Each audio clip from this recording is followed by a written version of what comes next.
जय माता रानी। आज हम बना रहे हैं ग्वार की सब्ज़ी। उसके लिए मैंने ग्वार को बॉईल कर दिया है, आलू को बॉईल कर दिया है। इधर मैंने टमाटर काट के रखे हैं, इधर लहसुन और हरी मिर्च का कटिंग करके रखा है, चॉपर में किया है एकदम बारीक बारीक, आप देख सकते हो। और कढ़ाई में मैंने तेल डाल दिया है। ग्वार मैंने बॉईल में नमक और हल्दी डाली थी बॉईल करने के लिए, फिर मैंने बॉईल कर दिया। और आलू को मैंने छोटे छोटे कटिंग करी कि आलू मैंने बॉईल कर दिए। आप देख सकते हो ग्वार एकदम हमारी गल गई है और आलू भी हमारे हो गए हैं। अभी मैंने कढ़ाई में तेल चढ़ा दिया है, तेल हमारा गर्म हो गया है। अब इसमें हम डालेंगे लहसुन और हरी मिर्च। 2 मिनट उसको अच्छी तरह हम पका देंगे जब तक लहसुन पक जाए अच्छी तरह। हाँ, देख सकते हो हमारी लहसुन पकना चालू हो गई है, कलर चेंज होने लगा है। अच्छी तरह पका देंगे हम लहसुन को जब तक इसका थोड़ा सा कलर गोल्डन नहीं हो। ज़्यादा गोल्डन नहीं करना है, नहीं तो जलने की बदबू आएगी जलने की। सॉरी। तो हमारी लहसुन पक गई है। अब इसमें हम टमाटर डालेंगे। लहसुन को हमको ज़्यादा नहीं पकाना था जब तक इसका कलर चेंज हो। अब देख सकते हो अभी अच्छी तरह हमने टमाटर, इसमें हम नमक और हल्दी डालेंगे और इस टाइम पे गैस को हम स्लो कर देंगे। आप देख सकते हो हमारे टमाटर आधे से पकने चालू हो गए। अब फिर मैं इसमें नमक डालूँगी, नमक थोड़ा सा ही डालना है, फिर हल्दी डालूँगी। टमाटर को अच्छी तरह पका देंगे। हल्दी, टमाटर को जब तक पकाना है एकदम उसका पानी निकल नहीं जाता है।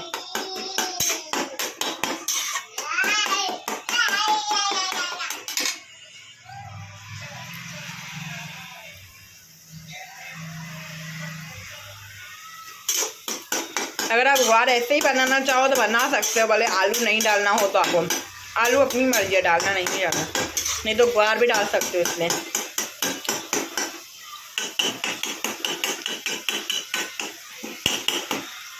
आप देख सकते हो साइड साइड में से पानी टूटना चालू और तेल निकलना चालू हो गया। तेल मैंने थोड़ा सा ही डाला था, 2 चम्मच जितना। अभी इसमें हम ग्वार डाल देंगे, ग्वार और आलू। अभी मसाले डालेंगे। नमक हमने डाल दिया था, नमक कभी भी अपने हिसाब से आपको डालना है, कम ज़्यादा की वजह से। और मैंने लाल मिर्च डाल दी है, थोड़ी सी मैंने आमचूर डाली है। नमक आपको ध्यान करना है, जब हमने ग्वार बॉईल की थी तो भी हमने नमक डाला था इसमें, और थोड़ी सी हल्दी। अब इसको अच्छी तरह मिक्स कर देना है हमको। थोड़ी गीली रहेगी पर 5 मिनट हमको उसको अच्छी तरह पकाना है कि सब मसाले में मिक्स हो जाए, ग्वार और आलू टमाटर में। या फुल्के के साथ खा सकती हो। आप देख सकते हो मैंने पूरी सब्ज़ी को मिक्स कर दिया है। अगर आपको नमक कम लगे तो आप इस समय डाल सकते हो।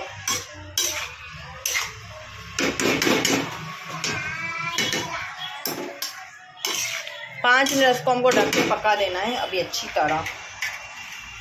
5 मिनट हो गए हैं, देखो पानी हमारा थोड़ा थोड़ा है। अभी हमको और 10 मिनट पकाना है अच्छी तरह। स्लो पे ही पकाना है सब्ज़ी को कि इसका पूरा पानी सूख जाए। हमने एक्स्ट्रा पानी नहीं डाला था, जो टमाटर का पानी है वो इसको सब्ज़ी को पूरा पका देगा।